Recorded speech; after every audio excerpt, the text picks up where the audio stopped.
What role has cold plunging played with Ooh.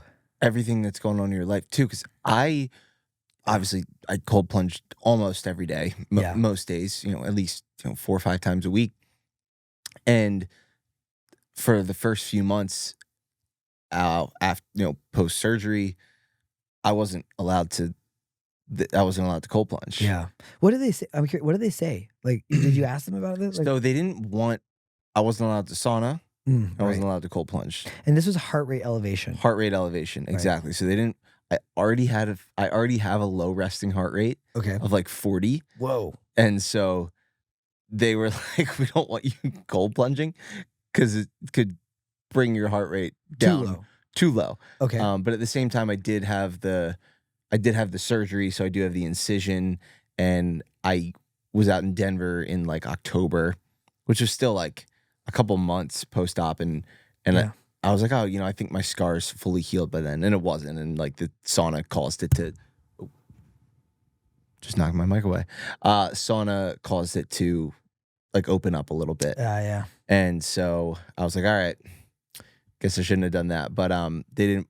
It was mostly like they didn't want the incision to get infected for a while through like sweat or going in pools or Yeah. cold plunges or Totally. whatever. But the main thing was like they didn't want me like they didn't want the heart rate elevation. What heart rate did they want? What was your max heart rate that they advised immediately after that? Do you remember? They said like they didn't want it going anything above like a zone 2 effort. So like Oh, so that's like any like 140 yeah. and Wow. yeah. So Okay. that you can get that high if you're in the sauna for Easy. a decent amount of time. Like Yeah. Well, the way we saw it. yeah, the way we sauna. Right. Yeah. Exactly. Exactly. Oh, interesting. Yeah. And so, are you cold plunging now? I am. I did a dip before we came over here. Hey, I love it. Amazing. And sauna now? Yeah. Okay, Yep. cool. All the things. Well, for me, it was an interesting road. Did you feel like your doctor understood what you were asking about the cold plunge and sauna? Like, do they understand the practice that you're in? Or are they kind of like, don't get in a pool? They didn't even. This was like when I was in the hospital, like as I was getting like instructions for like discharge and things like that. Yeah.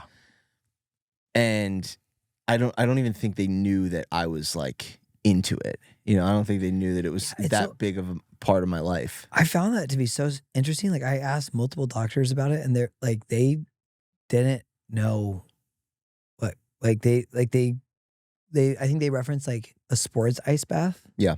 From like the 80s. I think that's like where their mind goes. Mm-hmm. That was really strange to me. And what I realized was like I've done way more research on cold exposure than they have no clue what's going on. Yeah. Is in my experience. And I'm not saying that doctors, I'm not generalizing that. I'm just saying that doctors that I interacted with had no clue what's going on to you biologically, neurochemically, when you're in the plunge or in an ice bath. And I found that to be really strange and kind of disheartening because again, it's like the weightlifting thing. Like, don't lift more than 40 pounds. Mm-hmm. Why? Well, basically what they don't want is they don't want there to be this intravascular pressure, right? Because that could blow out the aneurysm and then you die. You bleed out. So like, well, I'm really fit though. So at what point am I going to feel that vascular pressure? Like, is it 65 pounds? Is it 85 pounds? Is it 125 pounds? Like, and mind you, I just had a PRN bench like a couple days before they told me I couldn't lift more, and I was like, "Here's the thing, doc. I just hit 205, and I'm feeling pretty good." He's like, "Yeah, you're not doing that again." Are they letting you? Or do you barbell bench press? I do now. Yeah. Okay, that's one thing. I have the wire that goes from. I have the defibrillator in. Yeah. So like I have a wire that goes like across my breastplate and then up through my heart. Right. And I was surfing in Malibu in November, and there came a point after like an hour of surfing where it just hurt so bad. Laying on it. Right. Because the wire connects like right here at like the center of my sternum and then comes up here. So for me, I'm just like, man, like I don't want to drop like, if I ever get back to like 225 plus or Put one of whatever. those little foam pads. One of those little foam pads. I'm like, man, I think I might just dumbbell and guy. Yeah. kettlebell and all Yeah, that. for sure. Yeah, that's super interesting. Man, having your sternum split open is so hard to come back. So when they cut it open, Dude, you gotta create your scar's yeah, crazy. for people There you who go. see the video. There you go. For the people on YouTube. There you go. Thing, but there's a chunk of muscle here that got Those abs. Yeah, there's a chunk of muscle that should be better, but talking about health over here, like Bulking season. Yeah, skinny bulking season. We're in the early phases. Yeah. When they split it, there's a little chunk of muscle that like got detached from where it used to be. Yep. And so now like when I flex, like you can see like it kind of like cuts in. Yeah. There's like this little striation, little strand of muscle that it like reattached closer in, and it is so weak and hurts so bad. So like I have to warm up with like a bar, like just the bar, like 3 rounds of just warming up, and then like really gently get into it. And then once it's warmed up, I can actually move some weight again. But man, that's the only real problem I had was like this little muscle, and I would tweak it. I'd pull it benching or doing flies. And then for like 2 weeks, it would just be like a needle in my chest.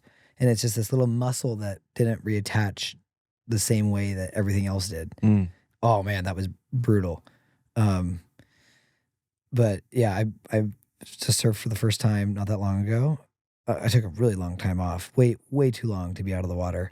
And I had to quit surfing before the surgery because I couldn't breathe because of the whole valve failing. You get this thing called the aortic cough. Yeah. In my circumstance, where like you have you can't breathe, and it's because your aorta is not like functioning properly. Jeez. And so the pressure of laying on my chest when I'm paddling. I remember the last time I surfed, I was actually out with you know Kevin Wathy? I don't. Okay, I was out with Kevin. I thought maybe you guys were friends. Kevin and I were out, and there weren't even big waves, but I was like, this wave's gonna kill me. Every single wave, I'm like, oh my God, I'm gonna die. And I would be like, I would do like the reset breath. I'd be like,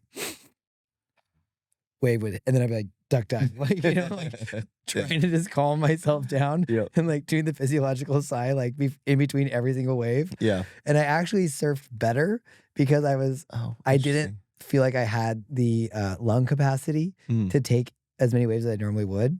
So I took like 1 out of 3 that I would typically charge in on. And I like really picked my spots, but I caught like every wave I went for because I was like, I don't want to drown out here because I don't think I can breathe. Like if I get hit by multiple waves, I don't think I'm gonna be able to breathe. And like I was really worried about drowning. And I was like, I'm done. That was a great day. I'm done surfing. And then I had the surgery a couple months later. But anyway, I'm gonna get back out there more now.